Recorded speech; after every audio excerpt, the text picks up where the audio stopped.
지난 주말 견본주택 입구부터 긴 줄이 늘어섰습니다. 서울 마포에 들어설 1,100세대 규모 아파트로 3.3제곱미터당 분양가가 강북권에선 처음 5천만 원을 넘었습니다. 분양가가 비싸긴 한데 그래도 어떤 지역 위치 입지적인 거를 따지면은 나중에는 충분한 투자 가치 및 실거주의 그런 장점들이 있기 때문에 이번에 분양가가 너무 높다는 논란에도 250가구 모집에 4만 개가 넘는 청약 통장이 몰렸습니다. 경쟁률만 163대 1입니다.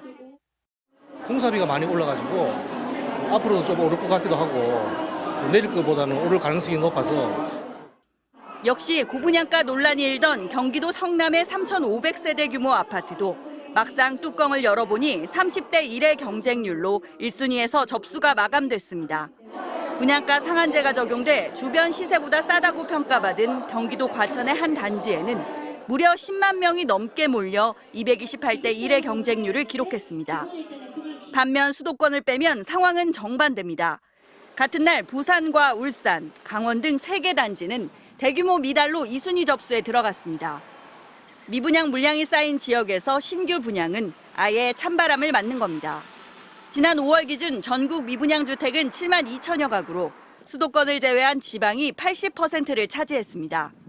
특히 악성 미분양으로 불리는 준공후 미분양은 1만 3천여 가구인데 1만 가구가 지방에 몰려 있습니다.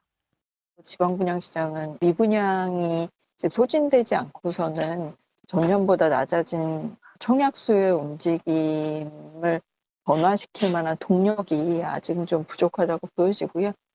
국토교통부는 미분양 주택을 사들여 임대주택으로 활용한 뒤 나중에 되파는 기업 구조조정 리츠를 10년 만에 부활시켰습니다. MBC 뉴스 오유림입니다. 부산의 한 아파트 모델하우스입니다. 절반으로 줄인 계약금 5%와 에어컨 무료 설치를 분양 조건으로 내걸었습니다.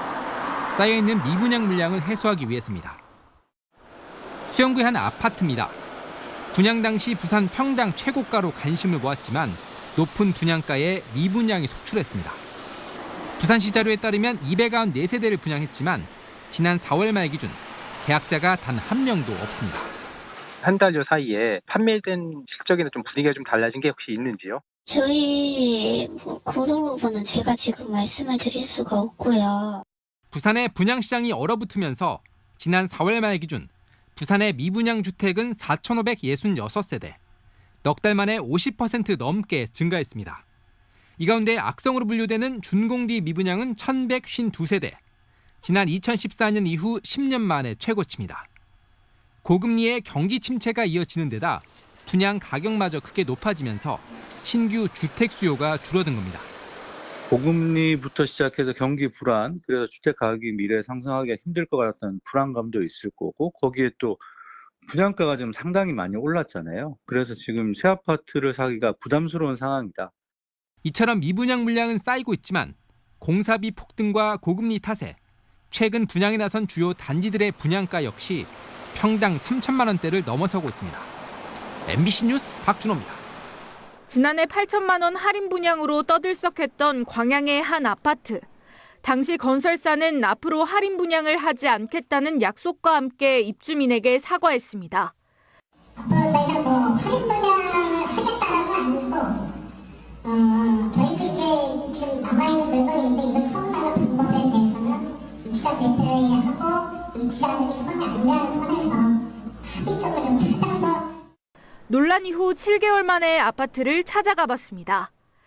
아파트 앞엔 또다시 현수막이 걸렸습니다. 이달 들어 다시 할인 분양 물량이 나오면서 입주민들이 반발하고 있습니다. 입주민들은 2주 전부터 분양 홍보 문자를 받기 시작했다고 말합니다. 지난해 할인 분양 때보다 1,000만 원 더 낮은 금액입니다. 입주민들은 할인 분양 자체를 반대하는 게 아니라고 말합니다. 분양가 책정 과정에서 협의가 필요하다는 겁니다. 입주민들과 좀 이야기를 하면서 소통이 되면서 어느 적정선에서 만약 할인 분양을 하면 우리도 수긍을 할 수 있어요. 현재 미분양 물량은 60세대, 전체 1,100여 세대의 5% 수준입니다. 이렇게 자녀 세대가 몇 개 안 남은 세대는 전세로 돌려서 보통 4년 정도 있다가 다시 재분양으로 가고 이렇게 하는 건데요. 또 건설사가 미분양 물량 해소에만 급급할 게 아니라 하자 문제부터 적극적으로 해결해 줄 것을 요구하고 있습니다. 좀 빼가지고 와서 조달을 해주고. 건설사는 지난해 입주민과 합의된 게 없었다는 입장입니다. 분양을 잠시 멈췄다 다시 시작한 것뿐이라고 전했습니다. 합의는 따로 뭐 그렇게 이루어진 게 없었고요. 그냥 잠시 멈춰 있는 상태였고. 하지만 입주민들은 건설사의 할인 정책에 반대하는 1인 시위를 이어가는 등 양측의 입장이 팽팽히 맞서면서 갈등은 당분간 계속될 것으로 보입니다. MBC 뉴스 김담입니다. 서울 광장동 한강이 보이는 역세권에 고급 아파트 128세대가 들어섭니다. 올 1월 분양을 시작했는데 분양가는 3.3제곱미터에 1억 3,337만 원, 역대 최고 수준입니다. 84제곱미터 아파트 분양가는 최대 44억 원으로 주변 아파트 시세의 3배입니다. 그럼에도 청약 경쟁률은 6대1을 기록했습니다. 초반에 많이 됐다 보니까 이제 거의 90% 정도 가까이 돼서 없어요. 84는 아예. 경쟁률이 442.3대1로 올 들어 가장 높았던 강남의 또 다른 아파트 단지입니다. 이곳 분양가 역시 역대 두 번째로 높은 7천만 원에 달했습니다. 주택도시보증공사 허그에 따르면 지난 4월 기준 민간 아파트 평균 분양가는 1년 사이 전국 기준 17.3%, 서울은 26.7% 급등했습니다. 분양가 급등은 공사비 탓입니다.